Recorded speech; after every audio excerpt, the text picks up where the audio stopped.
un fiancé me ridiculiser, me provoquer.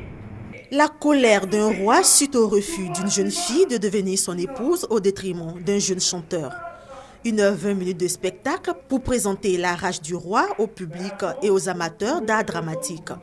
Une pièce de théâtre écrite par Christian Guéhi et interprétée par la compagnie Nsemi.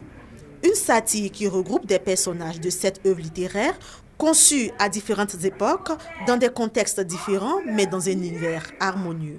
Je mets en confrontation le roi Christophe qu'on retrouve dans la tragédie du roi Christophe d'Aimé Césaire avec Djinan de Yassine Kakou, une histoire d'amour qui présente un conflit de génération, comme on le voit dans Sous l'orage de Sidou Badian, le roi qui veut la fille qui veut le jeune. Mais aussi, je mets l'accent sur un personnage que j'appelle Djinan, qui présente le personnage de M. Torogny de Bernard Dadier, qui montre un peu le personnage cupide, qui aspire vraiment à être agréable. Mais la situation est compliquée pour Djinan parce que le roi l'en veut.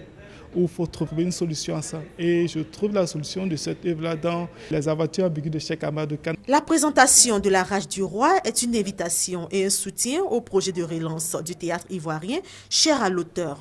Un projet auquel adhèrent les spectateurs qui ne sont pas restés indifférents au travail accompli. J'ai trouvé que c'était du théâtre différent. C'est pas comme ce qu'on a l'habitude de voir que les jeunes ont tendance à rechigner. C'est nouveau, ça fait rire, c'est frais et en plus il y a la morale à la fin. Donc. J'ai été très ravi de voir cette pièce-là. J'espère qu'elle fera le tour de la Côte d'Ivoire et aussi de la sous-région et aussi du monde. Il faudrait faire avancer et relancer le théâtre en Côte d'Ivoire. À cet effet, Christian Guéhi ambitionne l'ouverture d'une salle dédiée au théâtre ivoirien où amateurs et hommes de théâtre prendront rendez-vous tous les week-ends.